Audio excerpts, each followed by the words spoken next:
ಹಾಸನ ನಗರಸಭೆಯ ನೂತನ ಉಪಾಧ್ಯಕ್ಷರಾಗಿ ಹೇಮಲತಾ ಕಮಲ್ ಕುಮಾರ್ ಅವಿರೋಧವಾಗಿ ಆಯ್ಕೆಯಾಗಿದ್ದಾರೆ. ಇಂದು ನಡೆದ ಚುನಾವಣೆಯಲ್ಲಿ ಹೇಮಲತಾ ಅವರನ್ನು ಹೊರತುಪಡಿಸಿ ಬೇರೆ ಯಾರೂ ನಾಮಪತ್ರ ಸಲ್ಲಿಸದ ಕಾರಣ ಚುನಾವಣಾ ಪ್ರಕ್ರಿಯೆ ಆರಂಭವಾದ ನಂತರ ಚುನಾವಣಾ ಅಧಿಕಾರಿ ಜೆಬಿ ಮಾರುತಿ ಅವಿರೋಧ ಆಯ್ಕೆ ಘೋಷಣೆ ಮಾಡಿದರು. ಹೇಮಲತಾ ಅವರು 5ನೇ ವಾರ್ಡ್ನಿಂದ ಜೆಡಿಎಸ್ ಅಭ್ಯರ್ಥಿಯಾಗಿ ಆಯ್ಕೆಯಾಗಿದ್ದರು. ಈ ಬಾರಿ ಉಪಾಧ್ಯಕ್ಷರಾಗಿ ಆಯ್ಕೆಯಾಗಬೇಕೆಂದು ಅರ್ಜಿ ಸಲ್ಲಿಸಿದ್ದರು. ಇದಕ್ಕೆ ಜೆಡಿಎಸ್ ಹಾಗೂ ಬಿಜೆಪಿ ಸದಸ್ಯರು ಒಮ್ಮತದಿಂದ ಬೆಂಬಲಿಸಿದರು. ಹಾಗಾಗಿ ಹೇಮಲತಾ ಅವರ ಆಯ್ಕೆ ಸರಾಗವಾಗಿ ನಡೆಯಿತು. ಒಟ್ಟು 35 ಸದಸ್ಯ ಬಲ ಹೊಂದಿರುವ ಹಾಸನ ನಗರಸಭೆಯಲ್ಲಿ ಜೆಡಿಎಸ್ 17, ಬಿಜೆಪಿ 13, ಕಾಂಗ್ರೆಸ್ 2, ಪಕ್ಷೇತರ ಸದಸ್ಯರು 3 ಇದ್ದಾರೆ.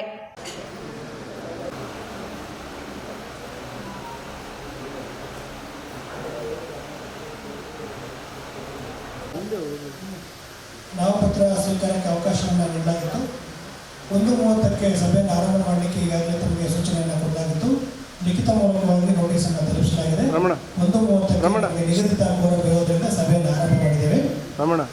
ಸಭೆಯ ಆರಂಭವಾದ ತಕ್ಷಣ ನಾಮಪತ್ರ ಸಲ್ಲಿಸಿದವರ ವಿವರ: ಹೇಮಲತಾ ಎನ್, ಕೋಮ್ MK, Kamal Kumar, ward number 5 ಇಂದ 2 ನಾಮಪತ್ರಗಳನ್ನು ಸಲ್ಲಿಸಿದ್ದಾರೆ. ಮೊದಲನೇದಾಗಿ ನಾಮಪತ್ರ ಪರಿಶೀಲನೆಯ ಕಾರ್ಯ ಕೈಗೊಳ್ಳಲಾಗುವುದು. 1ನೇ ನಾಮಪತ್ರ Hemalatha N, wife of MK Kamal Kumar. ನಾಮಪತ್ರ ಪರಿಶೀಲಿಸಿದೆ, ಸರಿ ಇದೆ, ನಾಮಪತ್ರ ಅಂಗೀಕರಿಸಿದೆ.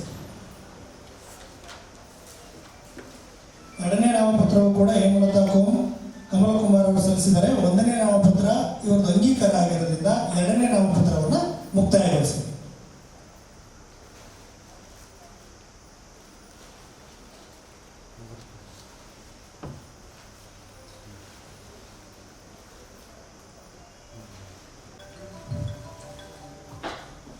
ನಾಮಪತ್ರ ಅಂಗೀಕಾರಗೊಂಡ ವಿವರ: ಹೇಮಲತಾ ಎನ್, ಕೋಮ್ MK ಕಮಲ್ ಕುಮಾರ್.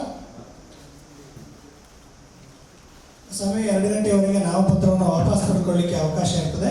2 ಗಂಟೆಯ ನಂತರ ಅಗತ್ಯವಿದ್ದಲ್ಲಿ ಚುನಾವಣೆ ಮಾಡಲಾಗುವುದು. ಕ್ರಮಬದ್ಧ ನಾಮನಿರ್ದೇಶನ ಅಭ್ಯರ್ಥಿಗಳ ಪಟ್ಟಿ: ಹೇಮಲತಾ ಎನ್, MK ಕಮಲ್ ಕುಮಾರ್ ಅವರು ಯಾರೂ ಕೂಡ ನಾಮಪತ್ರವನ್ನು ವಾಪಸ್ ಪಡೆದಿರುವುದಿಲ್ಲ. ಕಣದಲ್ಲಿ ಒಬ್ಬರೇ ಅಭ್ಯರ್ಥಿ ಉಳಿದಿರುವುದರಿಂದ ಶ್ರೀಮತಿ ಹೇಮಲತಾ ಎನ್, ಕೋಮ್ MK ಕಮಲ್ ಕುಮಾರ್ ಅವರನ್ನು ಅವಿರೋಧವಾಗಿ ಉಪಾಧ್ಯಕ್ಷರು ಎಂದು ಘೋಷಿಸಿ ಸಭೆಯನ್ನು ಮುಕ್ತಾಯಗೊಳಿಸಿದ್ದಾರೆ. ಧನ್ಯವಾದಗಳು.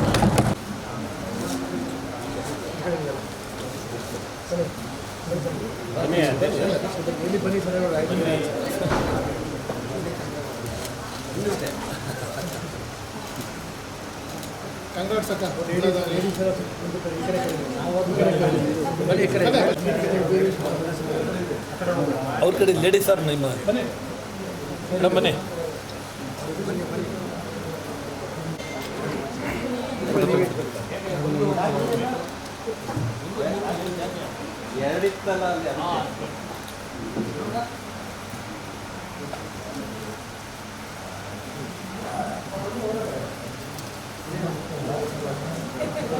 ಇತ್ತು.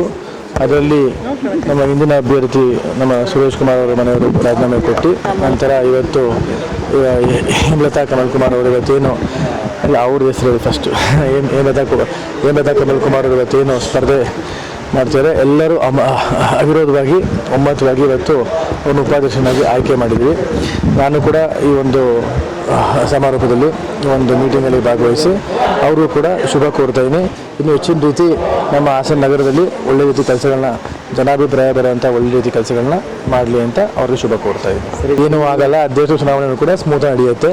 ಇದೇ ರೀತಿ ಏನು ನಮ್ಮ ಪಕ್ಷದ ಅಭ್ಯರ್ಥಿ ಯಾರಿರ್ತಾರೆ, ಸದಸ್ಯರು ಎಲ್ಲರೂ ಹೊಂದಾಣಿಕೆಯಿಂದ, ಎಲ್ಲರ ಒಂದು ಅಭಿಪ್ರಾಯದಿಂದ ಒಳ್ಳೆಯ ಅಭ್ಯರ್ಥಿನ ಅಧ್ಯಕ್ಷನ ಮಾಡ್ತೀವಿ ಅಂತ ಹೇಳಕ್ಕೆ ಬಯಸ್ತೀವಿ. ಚುನಾವಣೆ ನಡೆಯುತ್ತೆ, ಅದಕ್ಕೆ ಏನು ಪ್ರಕ್ರಿಯೆ ಆಗಬೇಕು ಅದಾಗುತ್ತೆ. ಅಭ್ಯರ್ಥಿ ಯಾರಂತ ಆಮೇಲೆ ತೀರ್ಮಾನ ಮಾಡ್ತಾರೆ. ಅಭ್ಯರ್ಥಿ ತೀರ್ಮಾನ ಮಾಡಿದ್ಮೇಲೆ ಖಂಡಿತವಾಗ್ಲೂ ಅಧ್ಯಕ್ಷರು ನಮ್ಮವರಾಗ್ತಾರೆ. ದೇವೇಗೌಡರಿಗೆ ಕೃತಜ್ಞತೆಯನ್ನು ತಿಳಿಸ್ತೀನಿ.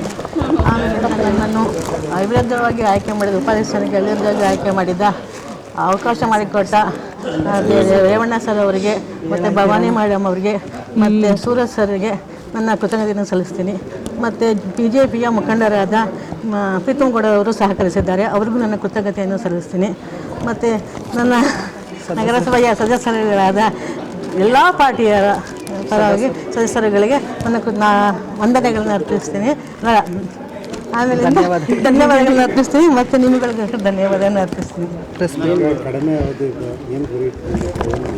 ಸರ್ ನಾನಿದೆ ಫಸ್ಟ್ ಟೈಮ್ ಬಂದಿರೋದು, ನನಗೆ ಅದ್ರ ಬಗ್ಗೆ ಏನೂ ಗೊತ್ತಿಲ್ಲ. ಮುಂದೆ ನೋಡ್ತೀನಿ ಏನು ಸ್ವಚ್ಛತೆ ಬೇಕು, ನೀರಿಂದು, ಆಮೇಲೆ UGDದು ವಾಟರ್ ಎಲ್ಲ ಇರುತ್ತಲ್ಲ ಸರ್, ಅದ್ರ ಬಗ್ಗೆ ಸ್ವಲ್ಪ ಕೇರ್ ತೊಗೊತೀನಿ. ಮತ್ತು ನನ್ನ ಕೈಲಿ ಹಿರಿಯರು ಕೇಳ್ಕೊಂಡು ಕೆಲಸ ಮಾಡ್ತೀನಿ ಸರ್. ಹಾಂ